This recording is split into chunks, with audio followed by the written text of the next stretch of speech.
nasci na Hungria em 1920 e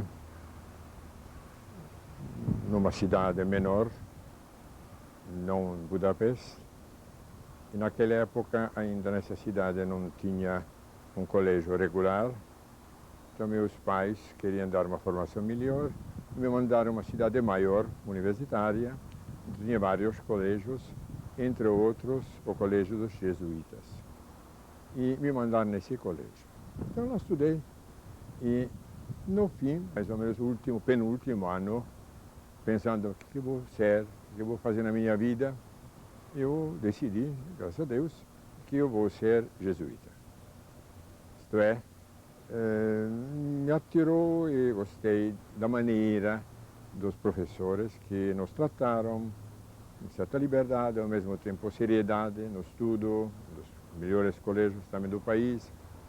E tinha uma vida religiosa já da casa, e lá aprofundava no ginásio, então recebia interna vocação, dizendo, bom, vem, vai, siga este caminho. Então, eu, depois de ter terminado o colegial, entrei no seminário dos jesuítas. A formação lá é bastante longa, tem 2 anos de tirocínio, nós dizemos noviciado, pois tinha um ano de formação mais cultural, de línguas, grego, latim, etc. E depois 3 anos de filosofia. Eu gostei da filosofia. Então, alguns dos meus professores superiores acharam, bom, se você quer, você pode estudar e continuar a filosofia e eventualmente ser professor de filosofia. Mas veio a guerra, costume era dos jesuítas naquele tempo que queriam estudar mais aprofundado, uma formação maior, sair no estrangeiro, normalmente a Roma ou na Alemanha, e durante a guerra isto era impossível. Então, depois da guerra, em 1946, nós fomos mandados, já era possível, sair do país. Eu fui a Roma para continuar meus estudos. Lá, em 1947, eu fui ordenado, então, sacerdote. E, naquele ano mesmo, recebi a orientação de estudar não filosofia, mas psicologia. Eu fui um pouco, no início, chocado, mas não pensava nesse dia. Mas, no fim, os superiores decidiram que ele tem que estudar psicologia, poder escolher onde quiser, na Europa, melhor lugar, mas que se forma em psicologia. Assim, eu recebi uma vocação complementar de ser psicólogo. Eu confesso que os primeiros anos não sabia exatamente o que eu vou fazer com esta psicologia. Mas, graças a Deus, pelas circunstâncias, em 1949 já, tivemos um novo superior, não da Hungria, porque não era mais possível praticamente o contato por causa do regime comunista. E este superior era de origem holandês. Ele conhecia a Universidade de Lovaina, que tinha um curso de psicologia bom, já formado, tudo em ordem. Então, me recomendou, se quem sabe, em vez da Alemanha, que eu pensava primeiro estudar, vai na Bélgica e estude lá psicologia. Assim que eu comecei lá a estudar a psicologia e terminei a psicologia.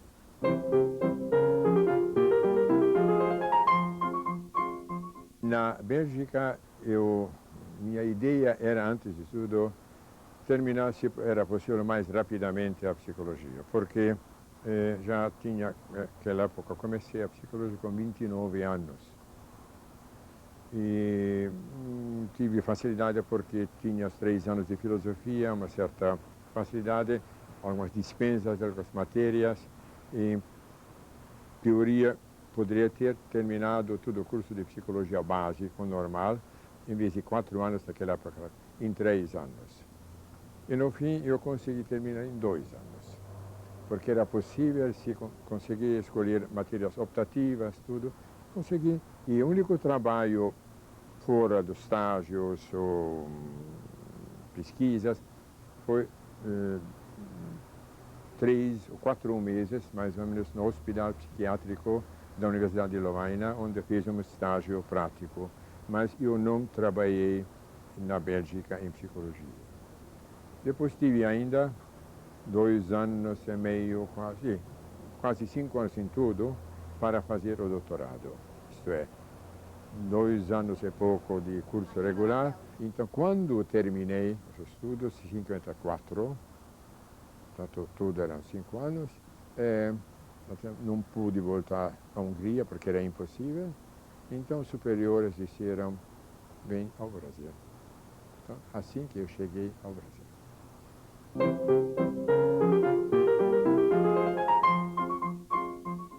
Quando cheguei ao Brasil, em 54, me mandaram a Nova Friburgo, antes de tudo.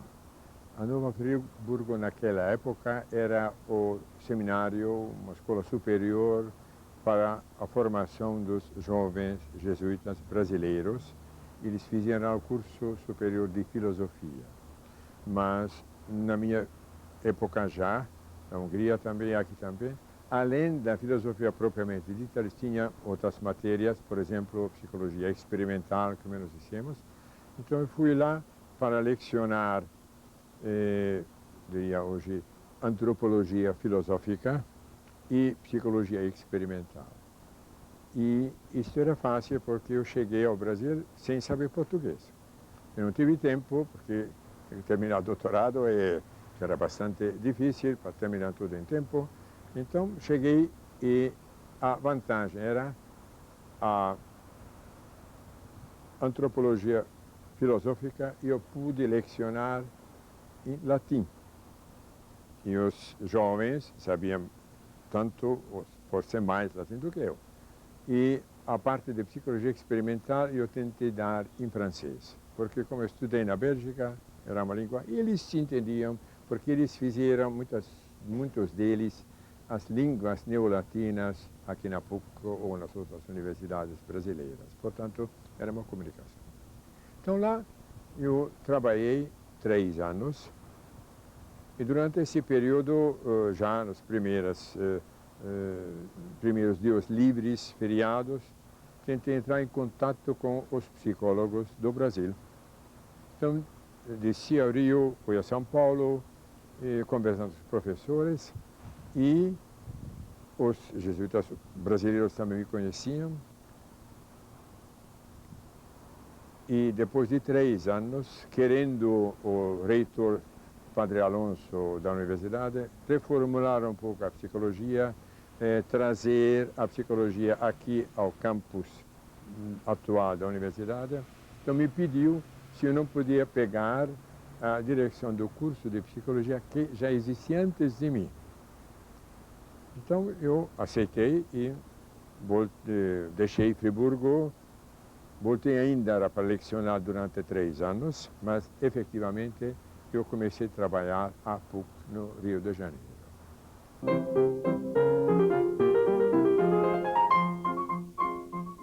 O curso de psicologia da PUC começou em 1953.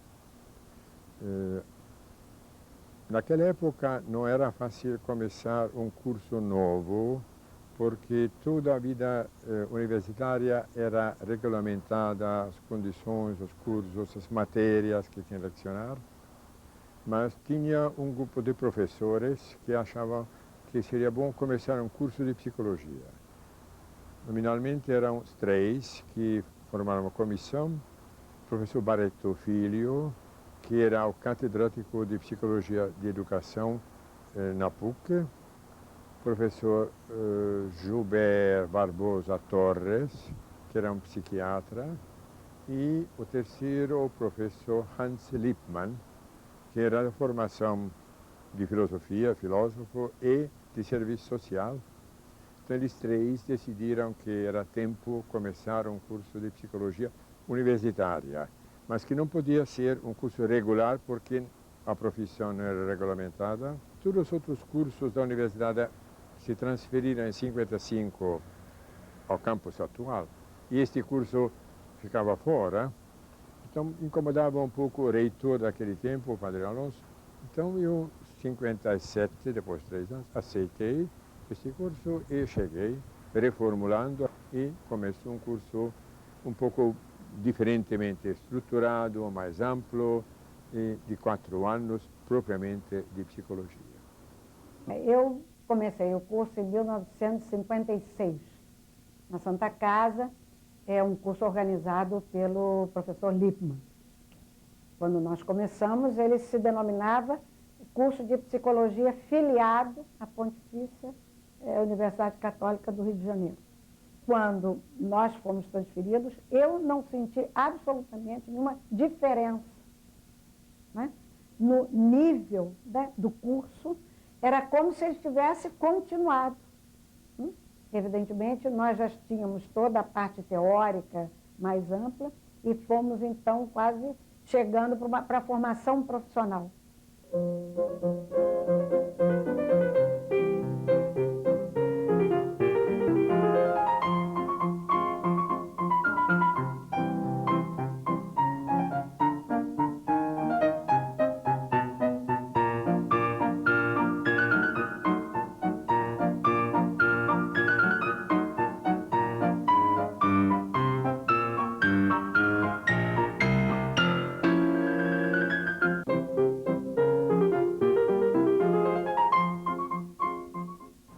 Eu nunca implantei o curso de psicanálise. Isso não. A matéria que era, é uma matéria, sim. No sentido que eu procurei professores, e alguns dos antigos lecionavam aqui também, e justamente achava que deveria ter um curso mais dinâmico também, da parte de linha psicanalítica, e era interessante que não encontrei no Rio uma pessoa que tivesse aceito, não me lembro exatamente como que é, mas tive contato com um professor, não sei se vive ainda, Roberto Azevedo, que era paulista e que fez a formação psicanalítica, não era ainda naquela época médico, mas fez um curso de sociologia, na USP, se não me engano, e ele aceitou de chegar a Rio de Janeiro toda semana, vir a Rio e dar o curso para nós um dia. E assim que nós tínhamos tido uma disciplina de psicanálise. É uma pessoa muito inteligente, muito aberta e muito capaz. Eu devo contar que na Europa eu tive contato com a psicanálise. Na Universidade Lovaina não tinha disciplina especial sobre a psicanálise, não, mas bastante cursos tratavam da psicanálise. Precisamente a Lovaina encontramos literatura de língua francesa, também alemã depois, mas antes da francesa, em que se distinguia Freud como filósofo, a antropologia de Freud, toda a concepção de homem de Freud, e a sua metodologia como método de terapia, como método de entender melhor certos aspectos da vida infantil, etc. E então eu entendi que, bom, eu não devo seguir Freud na sua antirreligiosidade, na sua concepção do homem como um mecanismo que era a ideia dele, descarregar os instintos, mas eu posso ter e aceitar uma visão, digamos, mais ampla do homem, em que tem a parte e a significação também dos instintos e que a gente pode conciliar, deve conciliar com outras necessidades, outras ideias e finalidades do homem que tem. Assim que eu não tinha problema nesse sentido, graças a Deus, graças aos meus professores de Lovaina, com tantos que tive. E aqui, no Rio, eu recebi uma carta branca. os meus superiores deixaram organizar o curso que eu achava bom. E encontrei aqui também alguns analistas, Dona Elisa Dias Veloso, que conhecem provavelmente o nome, que era católica, praticante, profunda e que era psicanalista. Outros analistas e entendemos muito bem sobre assuntos de psicanálise e as minhas críticas, minhas digamos, correções, se pode dizer assim, e não tive problema nesse sentido. A primeira característica para mim do Padre Bianco é como um ser humano excepcional. Uma pessoa de uma candura enorme, aparência nem sempre muito receptiva, mas uma grande alma. E a marca principal, a oportunidade que ele dava a todos e a tudo, em termos de abertura. Eu mesmo comecei a lecionar por imprudência do Padre Bianco com 23 anos. Depois de me dar toda a força para ir estudar na Europa e voltar para cá. Isso ele fez com vários. Ele criou toda uma geração de professores porque ele tinha esse tipo de abertura e confiança em quem era jovem. A mesma confiança que ele tinha nas várias correntes de psicologia, que ele não se eximia em criticar em aula, muito bem criticar por sinal, mas nos dava acesso a isso tudo. E numa época em que a gente aprendeu que psicologia não é patente de ninguém. Psicologia é alguma coisa que serve principalmente à causa do humano. E o humano não tem limites, não tem fronteiras, não tem definições. Isso eu acho que foi uma coisa também bastante importante. Principalmente nós atravessamos um período muito difícil politicamente. E o Padre Bianco, que não era uma pessoa que participasse da atividade político-partidária, mas uma pessoa que tinha notícia do que estava se passando e jamais permitiu que houvesse interveniência do fator político-partidário na universidade. E assim como nas correntes da psicologia, ele também respeitava as correntes de opinião. Uma característica que ele imprimiu ao curso desde cedo foi da multiplicidade de caminhos que se poderia ter seguindo a psicologia. E, embora houvesse uma grande influência da clínica, principalmente da orientação psicanalítica, eu mesmo sou um exemplo. Eu fiz psicologia social, depois de fazer psicologia industrial, e acho que a minha formação, inclusive a formação de orientação clínica, foi extremamente importante para meu desempenho profissional. Eles não podem deixar de lembrar algumas histórias pitorescas. O Padre Bianco chegou aqui no carnaval. Falava alemão, húngaro, francês, creio que inglês, mas português absolutamente nada. E então nós participamos de um período de civilização de Padre Bianco, onde a gente tinha que decodificar a aula dele. As aulas dele eram magníficas, muito boas, muito claras, sempre lecionando o que a gente julgava mais importante, mesmo que não fosse. Mas uma vez ele estava dando uma explicação sobre o efeito genético no comportamento, qualquer coisa do gênero. Ele começou a falar dos canaros. E para ele, sinônimo e antônimo nessa época era a mesma coisa. Então ele começou a falar que os canaros tinham um bico chato, que quando eram metralhados por radiação, o bico ficava fino. E depois que Canaro não sabia nadar quando nascia, mas podia aprender a nadar. Bem, isso era interrompido por a parte, perguntando a eles o que era bico fino, o que era bico chato, se Canaro não sabia nadar, por que teria que saber nadar, etc. Bom, passado um bom tempo, alguém teve a brilhante ideia de perguntar a ele o que era Canaro. E ele então respondeu que canaro é duck, é canar. E aí nós descobrimos que ele estava falando de um pato para 15 minutos ou mais.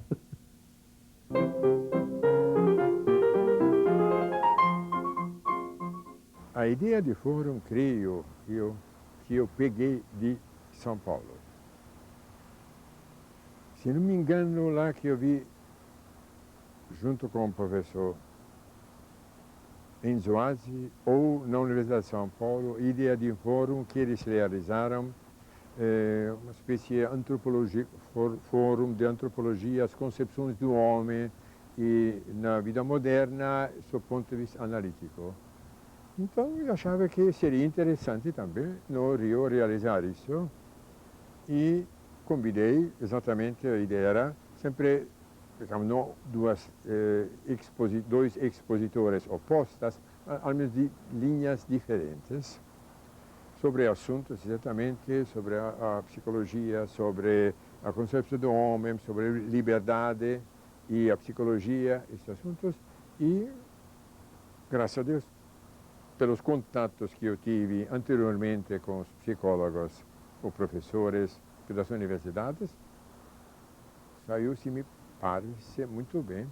E nós realizamos ainda uma vez, sem dúvida, talvez ainda duas vezes, fóruns diferentes. Ele promoveu o Fórum de Psicologia Confronto de Posições, para que exatamente nós pudéssemos, para os alunos, isso foi algo completamente surpreendente e de um aprendizado incrível, né? Onde ele reuniu as diversas correntes da psicologia experimental, do behaviorismo, da psicanálise, da filosofia e até da religião, para debatermos a questão da psicologia, da sua prática e suas metodologias. Isso diz do Padre Benco o seguinte: ele não tinha receio dos confrontos. Ele sabia se deparar com o seu opositor, mas de uma forma tal, né, que ambos saíam ganhando desse confronto. E foi o que nós ganhamos. Padre Benco veio de uma formação rogeriana.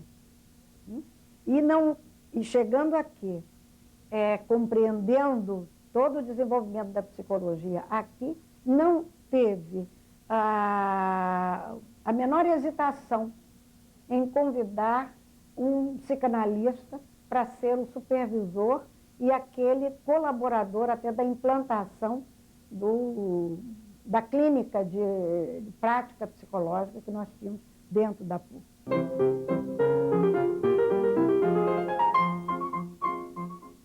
Eu fiquei na PUC até 1975. A direção da psicologia eu deixei em 1966. Eu dirigi, portanto, 9 anos a psicologia e, graças a Deus, naquela época voltou o professor Haroldo Rodrigues e pôde tomar a direção, que achava que já 9 anos numa direção é suficiente. Eu dei o que pude, tinha que ser um novo. Continuei como professor, mas ele pegou a direção. Em 58 eu tive a oportunidade de uns 8 meses passar nos Estados Unidos para conhecer a psicologia de lá. Então, creio que em 1961, não, fosse 61 talvez, tinha um congresso de psicólogos da América, da Associação de Psicologia Americana, em Argentina. E um professor, Julian Stanley, tem uma palestra, e no fim da palestra dele ofereceu a possibilidade de bolsas de estudo, porque via a situação da psicologia na América Latina. Disse que se alguém tem candidatos para fazer doutorado nos Estados Unidos em psicologia, que se apresente e ele vai oferecer pela universidade bolsas de estudo. 4 alunos foram em 1962, 63, não me lembro, para a Universidade Wisconsin para fazer doutorado em psicologia. Ele aqui na PUC desempenhou um papel muito importante na universidade também. Primeiro, né, fazendo florescer um curso de psicologia, que praticamente nem existia ainda a profissão do psicólogo, quando esse curso nasce, né? Quando ele vem para a PUC e cria o IPA, o curso cresce em importância e ele cresce em importância dentro da universidade. Em 1967 para 68, quando a universidade se reestrutura, ele sai de diretor da psicologia e passa a ser diretor da Faculdade de Filosofia. Nesse momento, ele me convidou para assumir as turmas dele. Foi assim que eu me tornei professora aqui. Na verdade, eu ainda era aluna de psicologia, estava no último ano. Mas como eu já trabalhava com ele na monitoria das disciplinas dele, ele então me convidou para dar psicologia geral e experimental, que passou a ser uma disciplina, vamos dizer assim, generalizada nesse país, em grande parte criada por ele, né, que montou o conteúdo dessa disciplina com o pessoal daqui de dentro. Ele era um professor, né, muito cioso, muito, vamos dizer assim, muito altivo. Eu não diria autoritário, mas ele fazia valer a autoridade dele, né? E o que marcava muito é que o Padre Benco era também um professor, assim, um sacerdote, ao mesmo tempo que ele era um professor. Quer dizer, tinha uma religiosidade muito presente, né? Quando ele entrava na sala de aula, que naquela época era um espaço radicalmente diferente do espaço atual, né? Que hoje é muito mais informal, mas os alunos se levantavam e faziam o nome do Pai, do Filho, do Espírito Santo, amém, e rezávamos todos, quer dizer, na presença dele, e no início e no final da aula. Então isso marca muito assim o tipo de personalidade dele, né? Que por um lado ele era essa pessoa muito séria, mas por outro lado ele tinha também um lado humano muito interessante. O que ficou confirmado, essa atenção que ele prestava às pessoas, o interesse não só pelo problema em si, mas pelo ser humano que estava atrás, né, dos problemas. O que chama atenção foi a memória dele agora, o ano passado, quando ele volta aqui com 80 anos, e que ele se lembrava, assim, nominalmente das pessoas com quem ele tinha trabalhado, alunos que tinham estado aqui no IPA, na época, né? O IPA era um Instituto de Psicologia Aplicada, criado por ele, né, aqui na PUC, e onde havia o ensino da psicologia e o atendimento psicológico numa clínica que ele tinha montado, né? E que serviu posteriormente para ser a clínica escola né, da psicologia aqui da PUC. Foi um excelente professor, muito bom.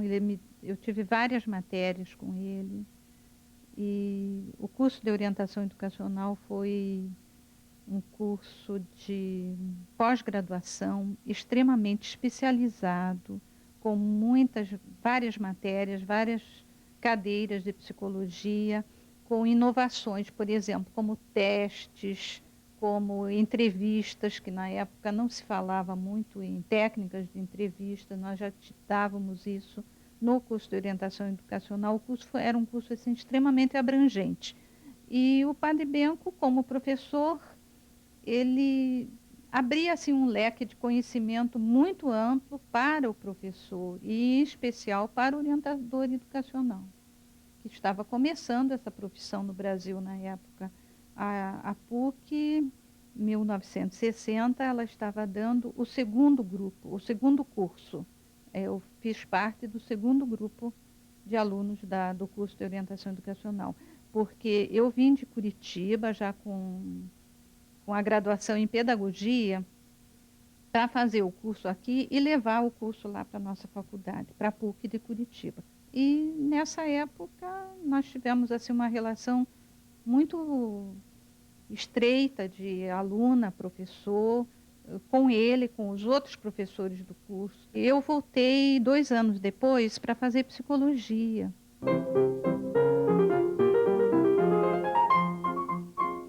Continuei me dedicando à psicologia, sim e não. Porque em 1968 houve uma reforma da PUC.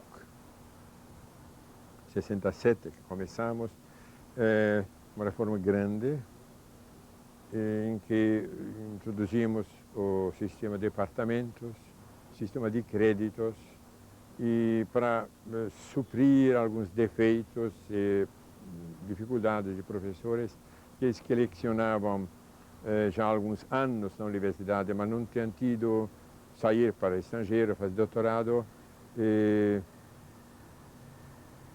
Criamos a possibilidade de fazer o doutorado aqui.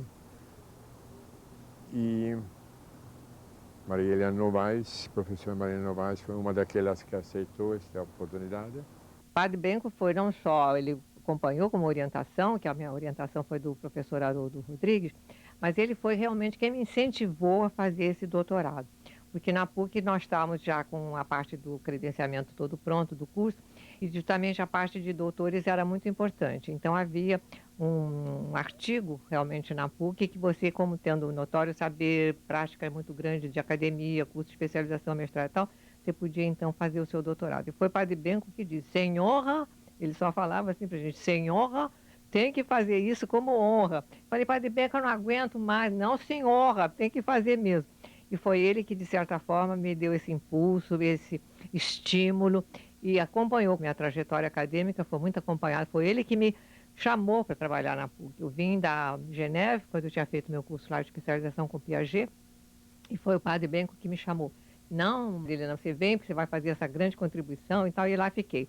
Então já vai quase 40 anos que eu estou na PUC, parece incrível, e graças ao Padre Benco que foi. E ele era uma figura realmente ímpar. E ao mesmo tempo, nessa reforma se criou o Departamento de Teologia. E como era nesse interim também diretor da Faculdade de Filosofia, então eu aceito a direção do departamento. Então, em 1968, graças a Deus, conseguimos organizar um departamento de teologia e eu oficialmente me transferi ao departamento de teologia, continuando lecionando psicologia e na teologia lecionando parte pastoral, parte de psicologia pastoral, psicologia religiosa, e assim eu fiz parte também daquele corpo docente e lá que eu fiquei praticamente até 75, mas últimos 3 anos então fui vice-reitor acadêmico da PUC.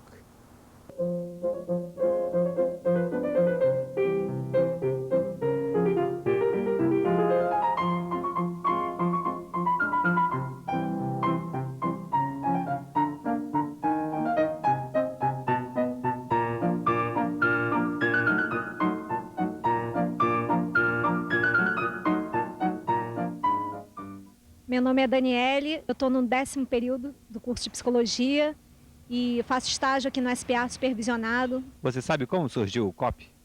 O COP é o Centro de Orientação Psicopedagógica e surgiu através do Padre Benco aqui na PUC, assim como o Departamento de Psicologia e o Serviço de Psicologia Aplicada. Foi fundador do SPA, nós mantenemos. Qual é a importância do SPA, Serviço de Psicologia Aplicada? O SPA tem uma importância muito grande na nossa formação enquanto profissionais de clínica, de psicologia, porque é um espaço que nós temos para aplicar tudo que a gente vem aprendendo durante esse tempo todo do curso de graduação e tudo que a gente ouve também nas supervisões. Tem uma importância singular na nossa formação. Você sabe quem foi Padre Benco? Fundador daqui do SPA, Daniele. Eu acho que é fundamental, porque é aqui que a gente pode ver na prática o que a gente aprende na teoria, lá nas aulas da graduação. Meu nome é Laís Gisele Calmon e eu acabei de me formar agora no meio do ano. Olha, o SPA, quer dizer, eu acho ele muito importante sobre 2 aspectos. Primeiro, eu acho que a função que ele exerce aqui na comunidade. E, em segundo lugar, eu posso dizer para mim, é uma importância assim, muito grande. Foi um espaço muito importante que a gente aqui tem a oportunidade de trabalhar, de atender as pessoas, de dar, a possibilidade de você exercer a psicologia em todos os sentidos. Porque os 3 primeiros anos do curso eram mais teóricos, naturalmente. Mas no 4º ano nós queríamos dar uma formação mais prática para introduzir na vida concreta em diversas áreas, principalmente eram 3 áreas de psicologia: a parte clínica, educacional e de trabalho. Então, achamos que as pessoas, os formandos, fizessem uma prática no campo de especialização. Na maioria dos casos, nos mandamos por fora os alunos com convênios e aceitaram, mas não era suficiente o que encontramos. Então, abrimos o Centro de Orientação Psicopedagógica, COP, que se chamava na época, que serviu, de um lado, a formação dos alunos, do supervisionamento, e, do outro lado, uma ajuda à comunidade, porque naquela época ainda tinha menos centros de acolhimento para crianças, jovens com dificuldades.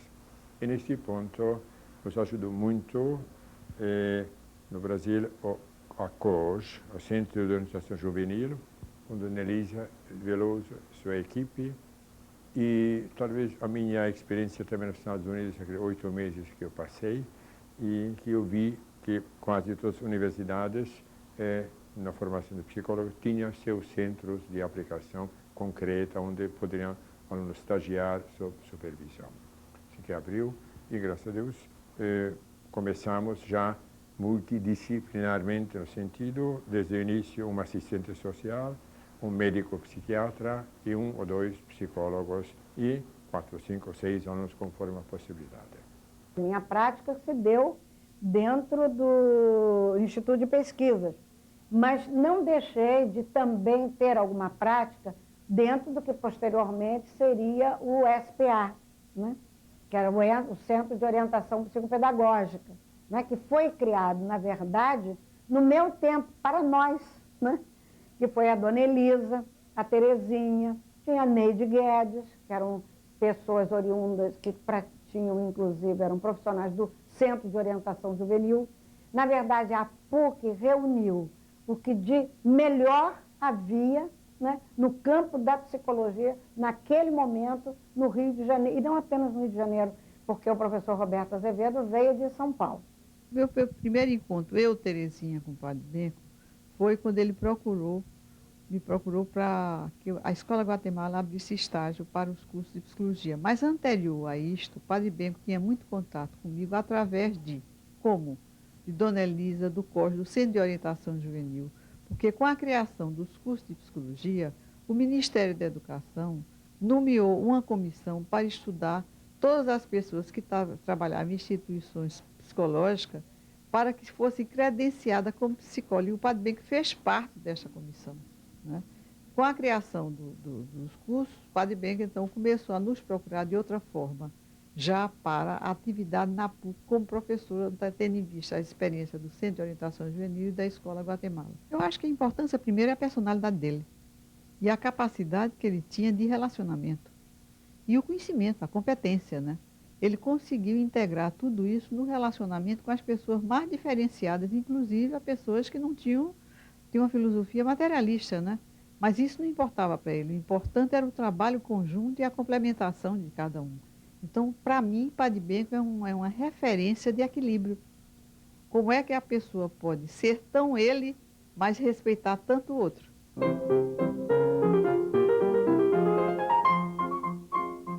Esta ideia cresceu lentamente. Não só veio de mim, mas quando eu cheguei já tinha alguma psicologia, claro. O ISOP, SENAC, nas universidades federais tinha os 2 cursos de complementação psicológica, especialização de psicologia da parte da filosofia, ou que fizeram licenciado em filosofia, ou de pedagogia, poderiam ter uma complementação de 2 anos de especialização. Então já tinha pessoas sendo formadas. E eles também se interessavam para regulamentar essa profissão, porque de outra parte tinha pessoas que não tinham capacidade nenhuma. E então, como é que se chamava de psicólogo? Ele fazia maiores bobagens. Tem aqui alguns que se dizem psicólogos e que eram charlatãs, não tem outra palavra a dizer. Então, tudo isso contribui para lá. Bom, deveríamos, de alguma forma, regulamentar a profissão e definir mas quem que se chama psicólogo, que curso que deveria ser feito, porque além da PUC, não me lembro agora, 1 ano ou 2 anos depois que eu comecei a trabalhar aqui no Rio, começou um curso de psicologia em Porto Alegre e começou em Belo Horizonte, e São Paulo estava pronto também a começar o curso. Portanto, era uma tendência geral para regulamentar a profissão e reconhecer o curso de psicologia, porque o nosso funcionava, creio que razoavelmente, mas não era reconhecido. Bem, falar do Padre Benco é, para mim, uma atividade muito agradável. Foi uma convivência de quase 20 anos, Eu fui aluno na graduação, fui aluno na pós-graduação. Participamos da grande campanha para a regulamentação da profissão e depois inauguramos o Conselho Regional de Psicologia. No meio do tempo, ainda o Padre Bianco me coloca como tesoureiro da Associação Brasileira de Psicologia Aplicada. Então foi uma convivência bastante longa e a gente sempre tem as melhores recordações desse tempo. Uma marca muito importante da contribuição do Padre Bianco foi a atuação no conselho, no início dos conselhos. Ele foi vice-presidente logo na primeira gestão e teve todo o peso da posição ética, correta, de não haver, no conselho não virar um antro de fiscalização, mas ser um lugar de orientação, principalmente. E isso era muito difícil, porque toda a pressão que havia era no sentido que se virasse polícia, né? Logo de início, atuasse fiscalizando, no sentido de procurando